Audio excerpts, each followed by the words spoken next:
Sir sir sir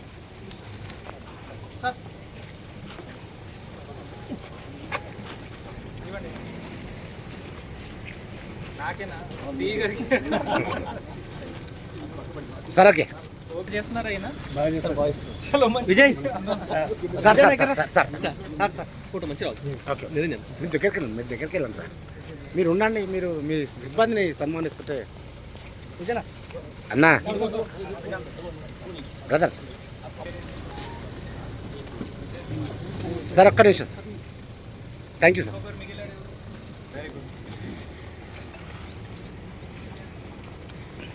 okay sir.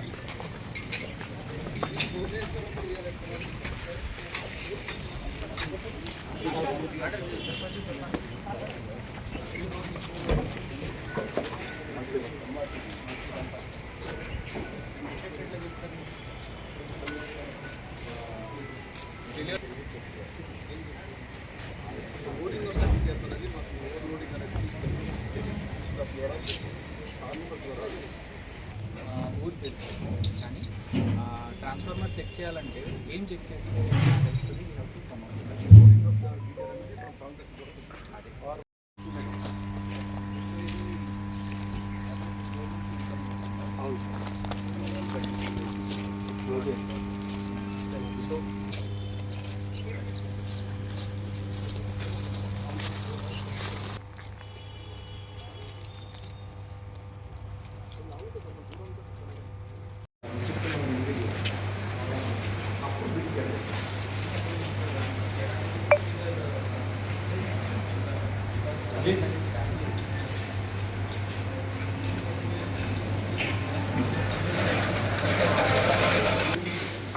రండి sir.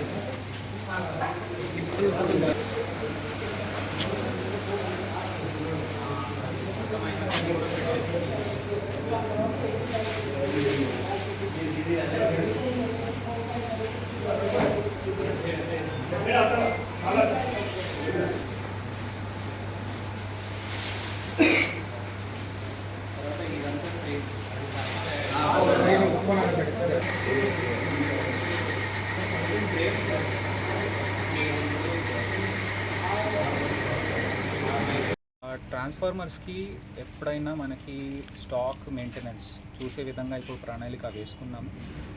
And మేము కూడా ఏం చూస్తున్నామంటే ముందు ఎవరు డీడీ కట్టారో వాళ్ళకి ఇచ్చుకుంటూ రావాలని మా ప్రయత్నం.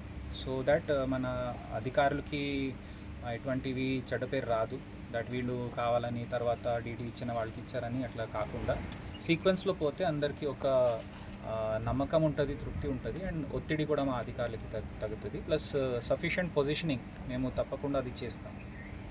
ఇప్పుడు మన నాగర్ కర్నూలు జిల్లాలో ఇక్కడ ఎస్పీఎంకి వచ్చి ఏమేమి మెయింటెనెన్స్ వర్క్స్ చేయడం జరుగుతుందో అది చూడడం జరిగింది. ఇక్కడ చాలా మంచి యాక్టివ్ టీం ఉంది. మన సబ్స్టేషన్ ఆపరేటర్ హరికాంత్ గారు ఇక్కడ ఉన్నారు. ఎందుకంటే మనం వాళ్ళకి గుర్తించాల్సిన అవసరం ఉంది. మెయిన్గా మన ఫీల్డ్ లెవెల్లో పనిచేస్తున్న ఆపరేటర్స్ అండ్ లైన్మెన్ వీళ్ళే మన బలం ఈ వ్యవస్థకి. సో వాళ్ళకి ఏమేమి ఇంకా ఎక్విప్మెంట్ కావాలో అది కూడా మేము చూస్తున్నాము. Repair and maintenance budget already వాళ్ళకి పొజిషన్ అయింది ఇంతకుముందు. ఇంకా వాళ్ళకి అదనంగా ఇచ్చేసి ఇక్కడ ప్రాబ్లం రాకుండా చూసే ప్రయత్నంలో ఇక్కడ విజిట్స్ కొన్ని పెట్టడం జరిగింది. అండ్ సిఈ గారు, ఎస్సీ గారు చాలా మంచి అబ్జర్వేషన్స్ ఇచ్చారు. సో ఈ నాగర్ కర్నూలు జిల్లాలో ఎటువంటి ప్రాబ్లం లేకుండా ఈ మన ఏసీ గారు, డిఈ గారు అందరూ ఫీల్డ్ లెవెల్లో పనిచేస్తున్నారు. వాళ్ళందరికీ చాలా ధన్యవాదాలు.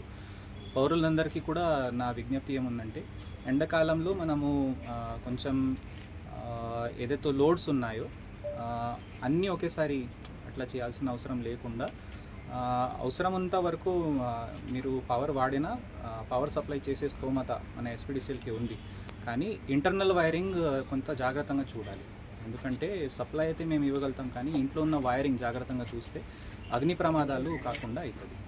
ఎప్పుడైనా స్టాక్లో ఉంటుంది. మనకి పీక్ లోడ్స్ ఇప్పుడు చరిత్ర చూస్తే 18,000 మెగావాట్ దాటింది ఈ సంవత్సరం. అయినా కూడా మొత్తం ఇక్కడ కూడా బ్లాక్అవుట్లు ఏరియా మొత్తం పోయింది అట్లాంటివి జరగలేదు. అదంతా మన ఈ ఎస్పీడీసీఎల్ వ్యవస్థలో పనిచేస్తున్న సిబ్బందిది వాళ్ళ కృషి అది. సో పవర్ కట్స్ ఏదైతే ఎక్కడైనా జరిగిందంటే మెయిన్లీ ఇది వాతావరణంలో ఎప్పుడైనా గాలి జోరుగా వచ్చిందనుకోండి, సో సిస్టమ్కి కాపాడుకోవడానికి అట్లాంటివి జరిగే అవకాశం ఉంటుంది. లేదంటే మన ఇంప్రూవ్మెంట్స్ జరిగేటప్పుడు షెడ్యూల్డ్ లైన్ క్లియరెన్సెస్ ఉంటాయి. రైతాంగానికి అండ్ విద్యుత్ వినియోగదారులందరికీ నేను పిలుపు ఇస్తున్నాను. మీరు ముందుకు వచ్చి మీ సమస్యలు ఏదైనా చెప్పినా కూడా ఎస్పీడీసీఎల్ దానికి సాల్వ్ చేయడానికి సిద్ధంగా ఉంది.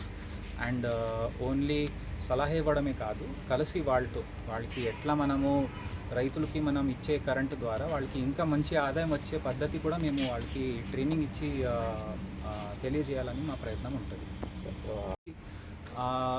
సమ్మిట్ చేసిన తర్వాత వారు అందరూ మన గౌరవ మంత్రి గారితో కలిసి వాళ్ళు సమస్యలు చెప్పినారు.